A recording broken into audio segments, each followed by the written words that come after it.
de ese ayuntamiento de Pamplona de entre 1918 y 1931. ¿No? Un ayuntamiento, repito, esencial para muchas de las cosas que a día de hoy tenemos asumidas como normales en la ciudad. Que Francisco Lorda es un poquito el verso suelto del grupo, en el sentido de que él no tiene un gran cargo institucional, ni una profesión, digamos, de aquella época de gran prestigio. Era oficial de secretariado del Instituto Técnico de Pamplona, y entonces pues yo creo que es precisamente esa perspectiva que él tiene de un mundo, de un estrato un poquito inferior al resto de concejales del ayuntamiento, el que le da una perfecta perspectiva de lo que son las necesidades de la ciudad. Una ciudad muy pequeña en aquella época. Tenemos que acordarnos de que en los años 20 Pamplona, por lo menos en los primeros años, sigue siendo una ciudad amurallada, no hay ensanches, no hay ampliaciones. El ensanche interior es una pequeña ampliación que se hace, pero simplemente para darles más viviendas casi a los militares y a la gente de dinero. Y por lo tanto tenemos a 30.000 personas hacinadas en el casco viejo de Iruña, además con una situación higiénica lamentable, que todos se dan cuenta y todos van reconociendo, pero a la que no le ven más que una solución, que es abrir la ciudad, evidentemente. En ese momento todavía no se puede. Bien, Lorda se presenta a las elecciones entonces, ya para 1917, consiguen salir 3 concejales del PNV al Ayuntamiento de Pamplona, que son Francisco Lorda, Santiago Cunchillos y Félix García Larrache. Cunchillos es precisamente esa versión de concejal, de gente de prestigio, había sido secretario de Diputación, era un abogado muy conocido, es otro modelo, digamos, dentro del propio PNV de transitar por el ámbito político. Nada más entrar a Lorda al cargo de concejal, se le pone una denuncia por incompatibilidad, lo que le va a amargar el primer año de trabajo, porque lo que se pretendía en realidad era conseguir sacarlo de la concejalía y que no participase en el mundo municipal. No porque nada de especial, todavía no había mostrado sus capacidades, pero sí pues para ir tocando a un enemigo que en ese momento había dado la sorpresa, teniendo 3 concejales y no se sabía cómo iba a evolucionar. Hay que tener en cuenta que el PNV en ese momento es un partido muy fresco, muy moderno, muy pragmático. Tiene la capacidad de saber situarse adecuadamente en cada población en la que trabaja, y en el caso de Iruña, de Pamplona, lo que se ve claramente es que tenemos 2 personas como García Larrache y Cunchillos, que son, digamos, personas más moderadas, más de consenso, y sin embargo tenemos a un Lorda que es muchísimo más fuerte, impetuoso, tiene un carácter en ocasiones que pudiéramos decir fuerte frente a los debates que se van a dar en el ayuntamiento, y por otro lado tiene una corriente, una vertiente social muy importante. Reitero, yo creo que porque él proviene precisamente de esos grupos sociales de gente que tiene su sueldito y su vida normal, pero no va más allá. Esa incompatibilidad incluso le va a generar un grave problema económico, porque no va a poder cobrar su sueldo de secretario del instituto. O sea que ahí vemos cuáles son los grandes problemas que va a tener de inicio. Muy pronto vamos a conocer al Lorda social, más que al Lorda identitario. El Lorda social trabaja directamente ya desde 1918 en un gravísimo problema que tiene Pamplona, como es el del precio del pan. Una cuestión que parece a día de hoy pues, que no tiene influencia como pudiera tenerla de inicio, pero que en aquella época era importantísimo porque era un alimento profundamente básico y mucha gente no tenía casi otra cosa que comer en ocasiones. Por lo tanto, él va a provocar que se controle en todo momento el precio del pan en la ciudad. Para eso existía el vínculo de Pamplona. El vínculo de Pamplona era la panificadora municipal encargada de controlar la subida de los precios del pan, y él va a estar introducido en ese mundo, lo que le va a ganar el favor no solo del nacionalismo vasco, sino de las corrientes de izquierdas que existen en la ciudad, porque él va a conseguir que el precio del pan no se dispare, va a conseguir que se abarate, y eso va a provocar evidentemente pues eso, que se empiece a convertir en una persona popular dentro de las zonas menos favorecidas de este casco viejo de Pamplona. Por otro lado, también va a participar en 1918 en el concurso de bandas de música de Iruña. Él va a ser fundamental para que la pamplonesa pueda salir adelante. La pamplonesa tiene muchos padrinos, va a tener gente que va a ayudarle en todo momento, pero digamos que Lorda es la versión política o la vertiente política. Él va a ser el encargado de que se le consiga dar una primera subvención a la pamplonesa. La Pamplonesa se lo va a agradecer. El Lorda conservaba un cuadro dedicado especialmente a su protector, dice la firma, a su protector, porque ellos reconocían que él había sido el que había movido los hilos en el ayuntamiento para que consiguiesen precisamente subvenciones y que acabasen convirtiéndose en banda municipal, un largo trayecto que les costó no poco trabajo. Y luego, pues ya a partir de 1920, cuando se produce la renovación parcial del ayuntamiento, hay que tener en cuenta que los ayuntamientos en aquella época se renovaban bianualmente, es decir, cada 2 años se renovaba la mitad de los concejales. En sí, como concejal estabas 4 años, pero tenías compañeros 2 años y luego otros 2. Es decir, si tú entrabas en 1918 estabas hasta 1922, pero el que había entrado en 1916 se iba en 1920. Entonces, en 1920 se producen nuevas elecciones a las que no participa Lorda, porque Lorda tiene que estar 4 años, como ya he dicho, y entran 5 compañeros más, entre ellos Cigar. Ahí es un envión importantísimo. Yo recuerdo habérselo comentado a gente que ha hecho historia de Pamplona y que conoce mucho la historia de Pamplona, y que cuando le comentas que el Partido Nacionalista Vasco tenía 8 concejales en 1920 se queda realmente sorprendido. Dice, ¿cómo el PNV? Sí, el PNV tenía 8 concejales en ese momento. Se va a producir además en un momento muy especial, porque va a ser un periodo en el que el carlismo jaimista y el nacionalismo vasco van a encontrar bastantes puntos de encuentro en cuestiones importantes para la ciudad. No en elementos básicos, pudiéramos decir, de identitarios, donde siempre van a chocar, pero sí en el elemento práctico, en las cuestiones prácticas de lo que necesita la ciudad. Ahí los vamos a ver pues en muchas ocasiones juntos. Ya digo que también es muy curioso porque lo que se ve en las actas municipales en muchas ocasiones de esa época es que hay mucha libertad de voto, es decir, la gente vota en muchas ocasiones en conciencia, incluso en contra de las directrices que pudiera dar su propio partido. Se ve que hay gente que vota a favor o en contra siendo del mismo partido, por ejemplo. Lo vemos trabajando evidentemente en el ensanche.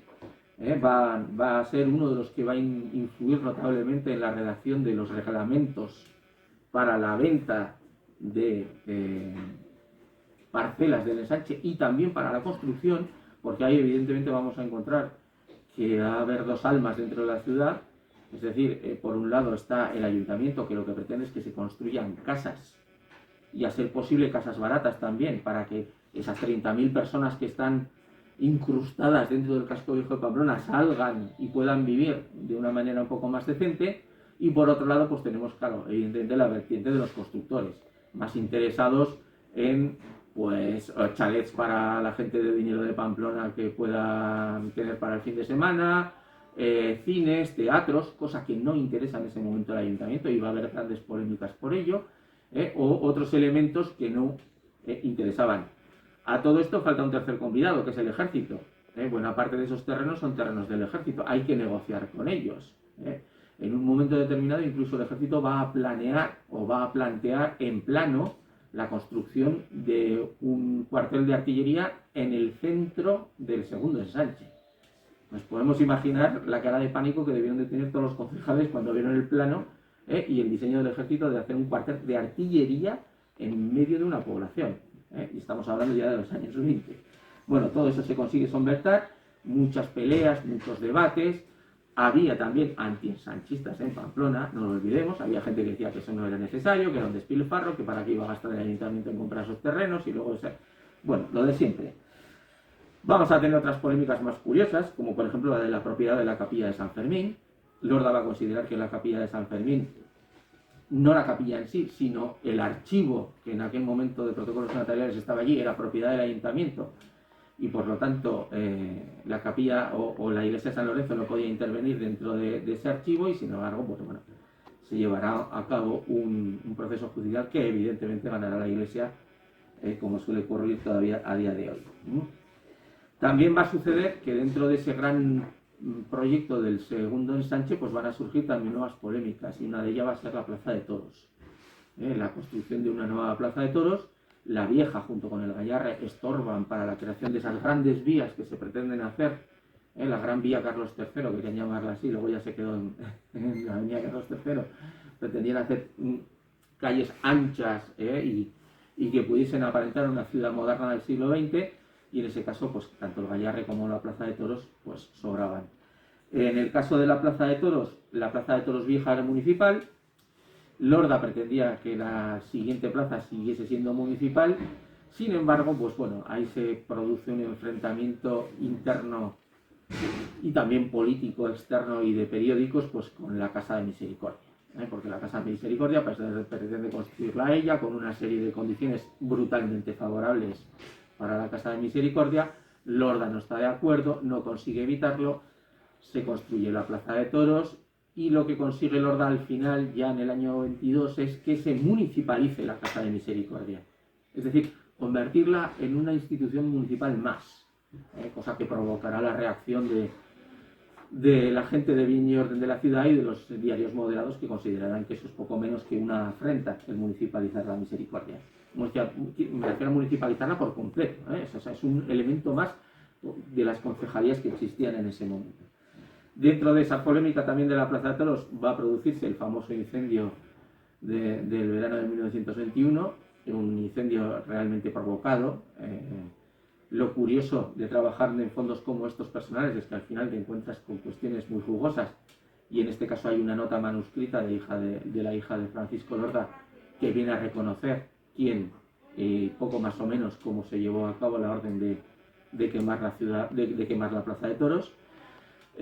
También es verdad que si lees, por ejemplo, el diario de Navarra de aquella época, pues te dice, uy, pues mira, se empezó a quemar por 3 sitios diferentes y olía un poco a aceite de motor, y te quedas así como diciendo, bueno, pues eso es que un accidente no fue, pero como a todos les interesaba que la Plaza de Toros desapareciese, pues bueno, se dejó pasar. No hubo una gran polémica por el incendio de la Plaza de Toros.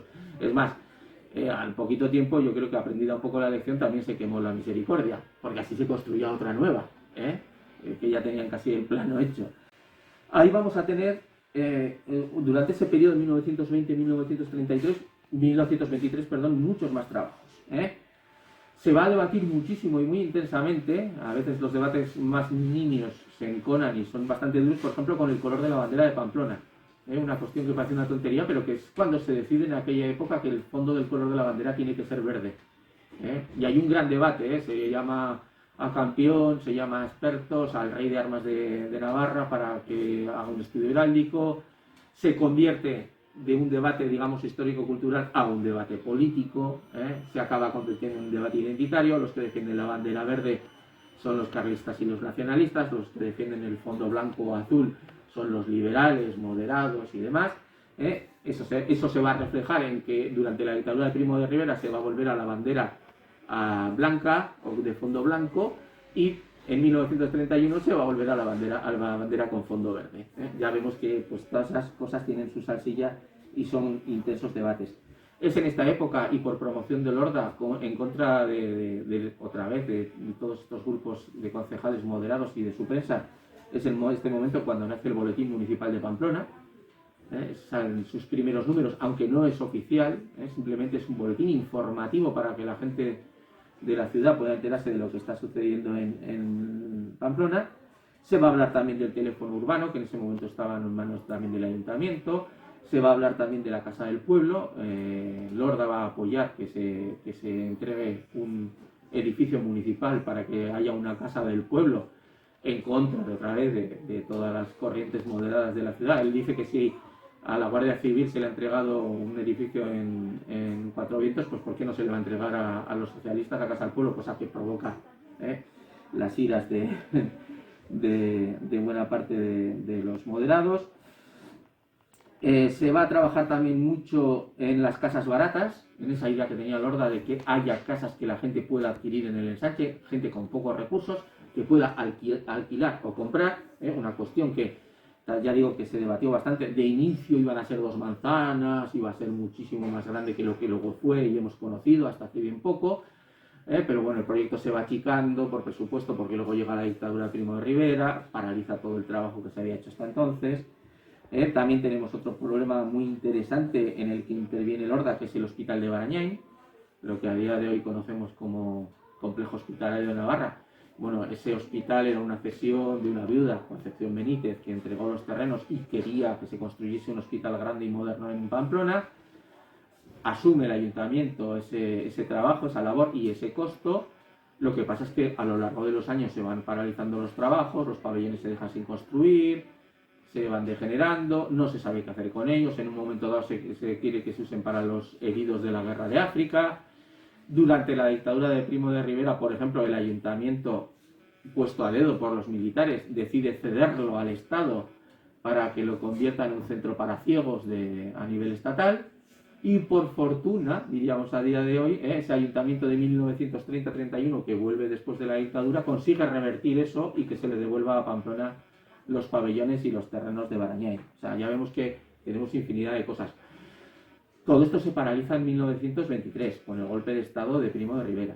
Todos los concejales son expulsados del ayuntamiento. Primo de Rivera coloca a la gente de bien y orden de la ciudad, como era habitual, es decir, a los mayores contribuyentes, los que rentaban más en la capital, con lo cual lo que vamos a tener en las concejalías va a ser a constructores, empresarios, directores de empresa, que primero van a acabar, nos van a demostrar que ese mito de que quien tiene dinero gestiona bien, gestionaron muy mal, provocaron una deuda muy gorda en el Ayuntamiento de Pamplona. Y en segundo lugar, pues evidentemente todo lo que se había estado trabajando por parte de Lorda, su equipo del PNV y los carlistas, que era pues el segundo ensanche, el hospital de Barañáin, la bandera, todo eso se paraliza o incluso se revierte, como en el caso del hospital de Barañáin, como en el caso del ensanche, donde ya se empieza a hacer más laxo con los constructores. Bueno, si hacen un cine no pasa nada, a las monjitas hay que darles un terrenito gratis porque pobres monjitas no tienen suficiente sitio en Pamplona, esas cuestiones que suelen pasar en esta vida. Y cuando se termina la dictadura de Primo de Rivera hay un momento muy interesante, que es que a diferencia de lo que ocurre en Álava, Vizcaya y Guipúzcoa, que el PNV y carlistas no quieren participar en esos ayuntamientos intermedios que hay entre 1930 y 1931, el PNV en Navarra sí quiere participar. Y cuando entra en el ayuntamiento de Pamplona en 1930 a 1931, que es un ayuntamiento mixto, que hay concejales del periodo anterior y concejales nombrados por la dictadura, lo que nos encontramos es que lo que pretenden los concejales del PNV y carlistas que han vuelto a entrar es que se haga una profunda revisión de todo el trabajo que se ha hecho desde 1923, porque las cuentas no dan por ningún lado. Se empieza a decir, bueno, se genera una comisión que trata de investigar todo ese periodo, pero lo que se dan cuenta es que ni siquiera en muchas ocasiones se cuenta con facturas de todo lo que ha sucedido. Hay presupuestos que igual empezaban con 500 pesetas y acaban con 20.000. ¿Por qué? Pues ya sabéis, porque se van agrandando. Es en ese periodo cuando Lorda ya va a estar en su fase final de actividad y de vida política, en ese año 1931. Y luego se generarán las famosas elecciones de abril, ya es en la última fase, el último momento. Ahí hay un trabajo porque ya se ha roto la relación entre el PNV y el carlismo, ya tienen diferentes pensamientos de cómo se debe estructurar el nuevo modelo político, y en este caso el carlismo empieza ya a unirse a uno de los grandes enemigos que había tenido hasta entonces, que es el liberalismo moderado de Madrid. Empiezan a ver que el gran enemigo es tanto el nacionalismo, entre comillas, separatista, y la izquierda. Por lo tanto, el enemigo de mi enemigo es mi amigo, y me junto. Y eso es lo que pasó. Entonces ahí se produce la gran escisión entre el PNV y el carlismo. El carlismo y la derecha navarra va a trabajar esencialmente para cargarse al nacionalismo vasco en las elecciones municipales del 12 de abril. Ese va a ser su objetivo y lo va a conseguir. El 12 de abril en Pamplona no va a salir ni un solo concejal del PNV en las elecciones. De 8 que tenía en 1923 se queda en 0. Total.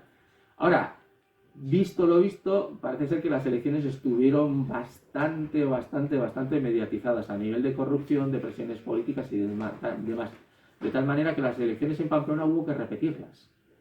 Porque las elecciones en Pamplona, si tenemos en cuenta los datos del 12 de abril, pues las ganaron las derechas. 17 concejales por 12, que tenían republicanos y partidos de izquierdas.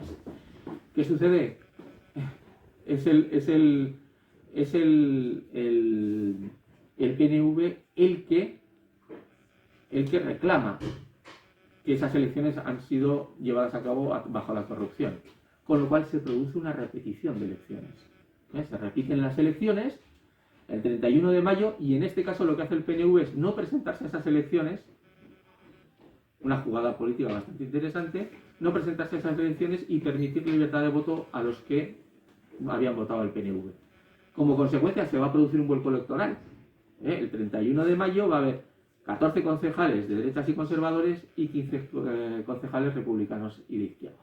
Con lo cual el ayuntamiento de Iruña va a ser un ayuntamiento republicano. Pero fue por esta jugada extraña.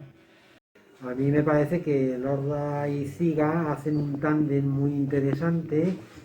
Bueno, son vidas paralelas. Desde el primer momento ellos dos nacen en el mismo año, en 1877, en casas contiguas, en el 31 y en el 33. O sea que desde el mismo momento de nacimiento prácticamente están juntos, tendrán una niñez, una juventud y sobre todo los inicios, ¿no? Los inicios de ese nacionalismo en Pamplona y en Navarra, porque muchas veces parece que el nacionalismo es una cosa, en Navarra es una cosa importada de Vizcaya, de los hermanos Arana, cuando aquí ya en 1910 hace el primer centro vasco en la Plaza San José y 3 años más tarde pues irá al Palacio Navarro Tafalla y de alguna manera pues bueno, los genzales estarán aquí desde primera hora y eso me parece muy importante resaltar. Y lo que va a dar ese nacionalismo que ya en 1917 irrumpe en el ayuntamiento, que como muy bien explica Aitor, pues irrumpe como una fuerza moderna, con una nueva forma de hacer política, en unos ayuntamientos donde el turnismo del liberalismo, conservadurismo, de alguna manera estaba totalmente viciado y corrupto, y un nacionalismo nuevo que de alguna manera además tiene tintes sociales, que es la gran aportación que ha hecho Aitor, y que nos da una nueva visión. Y en esa en 1907, cuando entran pues Cunchillos, Lorda y García Larrache, pues es el gran momento, y 3 años más tarde, en 1920, cuando ya no son 3, sino que son 8, entre ellos Ciga, y entonces, de alguna manera, una vez más, Ciga y Lorda, pues ahora inician un nuevo camino, en el de la actividad municipal como concejales.